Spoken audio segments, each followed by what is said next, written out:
Kia ora and welcome to Aotearoa. This is my backyard. My name is Nathaniel and today I will be teaching you how to create a palette. So, where do we start with this? This is like my first tutorial that I've made in like 2 years, so I'm just trying to get back into the flow of filming things professionally. I don't know, I'm in my backyard, I don't even have shoes on. Also, I made these shorts. How cool. Anyway, a palette is a selection of colors or tones that make up something that has been created. It's like the thing that an artist uses to mix their colors on before they paint it on a canvas or whatever. Or in this instance, it is like a photo that's taken and then you select the colors from that to put over top and then just show, I don't know, what colors are in the image. I don't really know why I make these things all the time, but I found it was like a really good way to introduce myself to Photoshop, and hopefully you can learn a few tips and tricks along the way.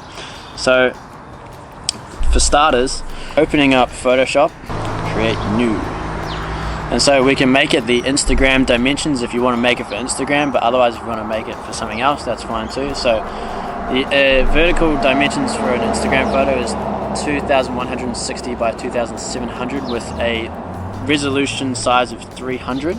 That is sort of like a standard Instagram size, and that means that you can import it straight to your phone, post it up, and it just works. Cool.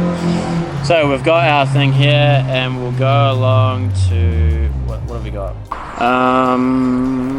Let's find a photo. I can't find a photo. So yeah, go through and find a photo that you want to use for your palette. I should have really picked an image before I did this. Okay, this is a good place to start. So this is a photo from France, and we can import this directly just by clicking and dragging, and then basically you can transform it however you like. If you want it to transform like symmetrically, hold down shift while you transform it, and we'll just get it to the edges so that we don't have those white spaces. Okay, cool. So we've got our image here. This is a photo from a rainy day in the south of France, Toulouse. So, for starters, because we want to make sure that the photo is in line with everything. So we'll go up to here and we'll go, is it view? Yeah, we'll go view and we'll go new guide and we'll go 50% and we'll get a vertical line going, and then we'll also get a horizontal line going. So new guide, 50%, and then chuck it on horizontal as well. It's always best to duplicate your layer before you start manipulating it. Right click on the layer, duplicate the layer, and for example if we make a mistake then we can just delete it and then we've still got that image. So whatever shape palette you want to make, for example I think we'll just do a traditional 5 square down the middle of it. So what we can do is you can once again, you make a shape, or whatever shape you want to make your palette. You can make circles if you want by coming down to here and going elliptical marquee tool, and you can make it symmetrical by holding down shift. So we can make circles or we can make squares. I'm going to make squares because those are personally my favorite.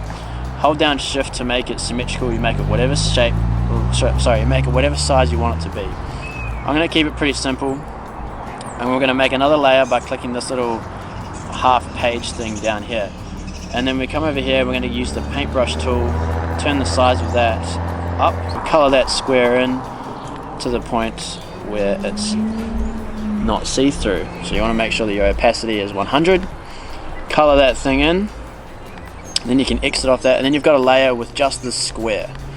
And then so what we want to do is we want to make an even spacing between the squares. So you want to duplicate to the point here, and what can actually help is if you double click on this, it'll pop up with this little layer style, and you can actually change the color you can change the complete color overlay of each square. So I'm just going to make this a different color just so we can tell how far apart each square is going to be.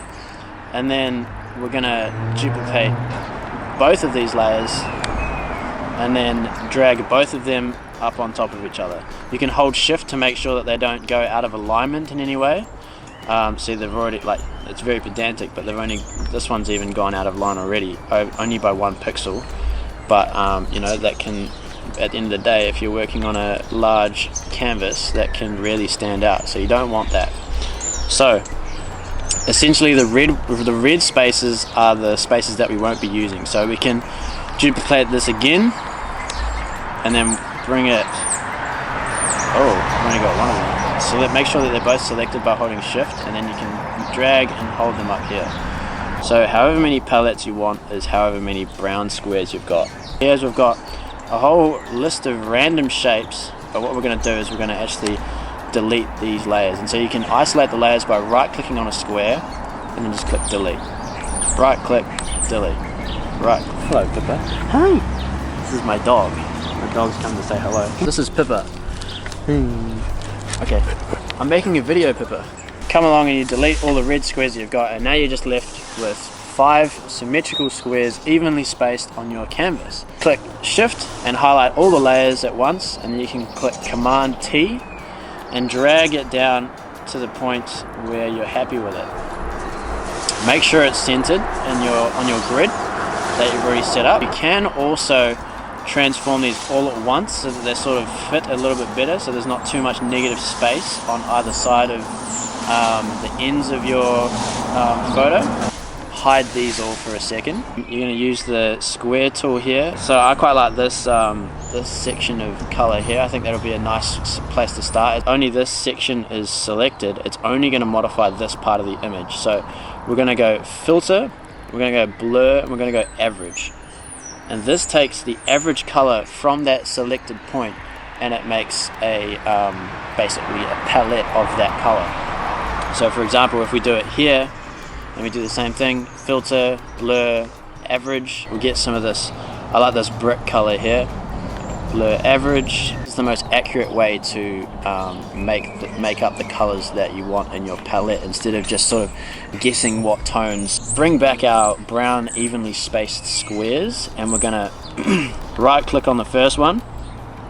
We're gonna double click on that layer. We're gonna go color overlay. We're going to click on this color, drag this aside so you can see, and then we're going to start with the darkest color square that we've found, and then basically just make that color using the eyedropper tool. This can be very pedantic as well, like there's no right or wrong way to do this, as I will remind you almost every time I make a video like this. And then we'll get our last brown square, use the eyedropper, and then we'll get this pure white up the top. And after that, you can get rid of this layer here, and you've got a nice palette of the colors that you had from this image here. Sometimes you'll find that the palettes don't actually stand out as well as you'd want them to on top of your image. So what you can do is you can select all of them, hold shift, click all of them, right click, go convert to smart object, and then double click on that and add a bit of a drop shadow. I like to make it so that you can't actually notice it's there, but it just sort of makes it pop a little bit, especially around this grey one here, because that's where I actually took the palette from. I'm actually pretty happy with how that looks already, but I mean you can transform it all. You can change the shapes if you want to, you can make rectangles, make it however you like. You don't want it to cover too much of your image, so I mean you can do it, make it smaller, put it in the middle. I mean that looks nice. Personally I'd flip it around because of the contrasting colors. If you have it for example, if you have it like that, whilst it still works, the white doesn't stand out as much as it could with the sky here. So I'd personally flip it around and then have the whites and the shadows at the bottom, and then the dark palette and the highlights in the sky, if that makes sense. Once you're done with your image, click File, Save As, Photoshop, change it to a JPEG, name it France Palette, hit enter, save it to your desktop, send it to your phone, and voila. Once again, there's no right or wrong way to do this. You just do it however you feel and however you want it to look, and that is the way that you make it the best. Hope this tutorial helped with some little tips and tricks on how to edit your very own palette. Post them up on Instagram and tag me in them so I can see all your wonderful creations. If there's something else you want to learn on Photoshop, Adobe, Final Cut, After Effects, or anything like that, drop it in the comments below and I'll do my best to create a video like that. head along to the rest of my videos. I've got heaps of like travel videos and stuff. It's all chaotic, backflipping off cliffs and shooting fireworks at each other and stuff like that. So yeah, hope you enjoyed. Hope this was easy to follow along with, and look forward to seeing your very own palettes very soon. Thanks for watching. Peace.